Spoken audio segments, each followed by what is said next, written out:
So in Vancouver, which is a unique city, the downtown is surrounded by water, for example. It has a lot of density, a lot of people living here, a lot of people working here. There's good transit.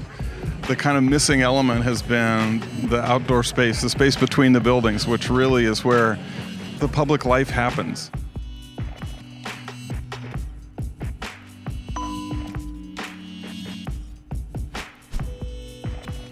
I think a strategy for that will last us for a decade or two about how we really want to both provide more open space, how we want to kind of reconfigure the spaces that exist. For example, whole or partial road closures in certain places, creating new plazas as part of new development, widening or enriching the use of sidewalks, getting the buildings around to interact with sidewalks more with cafes or shopping and that kind of thing, just make it a more vibrant setting.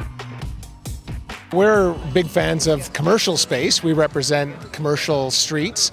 And anytime you've got a gathering place that's connected to a commercial street, for us, if it can generate demand for the area, if it's something that people are attracted to, they want to spend time at, they want to socialize, then that's a really positive attribute of any public space connected to a commercial street.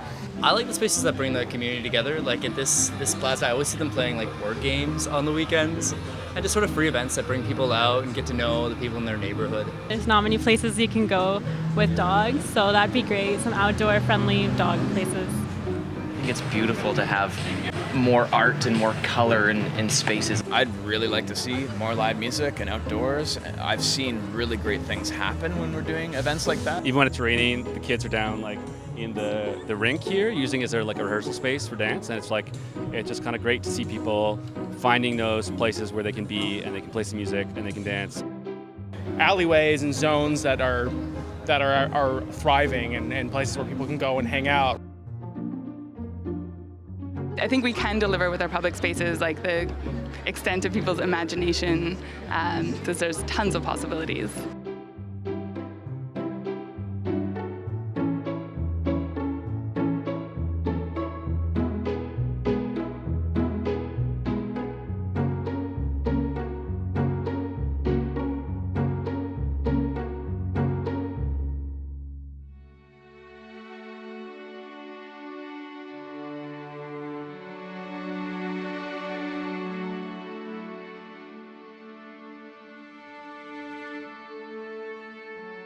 Cities aren't made by the architects or the planners or the developers. They're really made by the people that inhabit cities. Vancouver's been growing a lot over the last, several decades and changing a lot. I think this is a pretty key moment in the development of the city in terms of shaping the future regarding public space and the commons and our kind of collective living room, which is the public realm.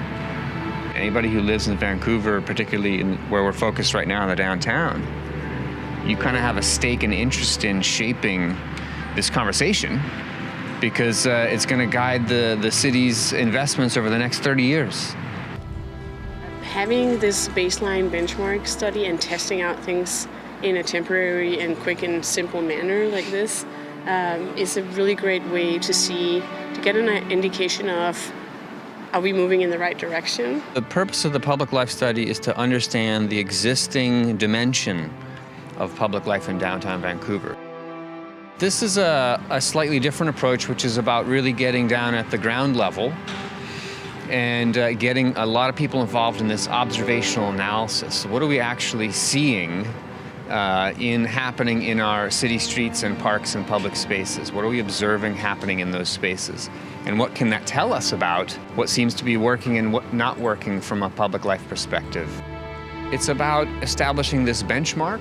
It's about understanding the existing public life profile of the city's various spaces, understanding who's present, but also who's absent, who's missing. Are there places that could be more inviting for people of higher incomes or lower incomes? Are there places that could be more inviting for families or children or women or just informal socializing and play? So it's about taking the kind of temperature, the pulse of the city today in order to understand how to guide its future.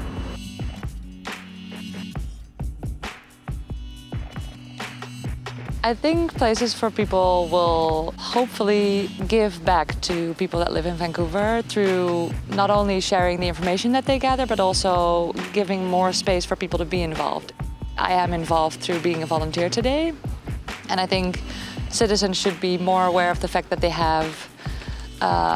have agency to be involved in urban planning and especially in public spaces, because public space is a space for people. And I think that's also, the name is really kind of accurate, places for people.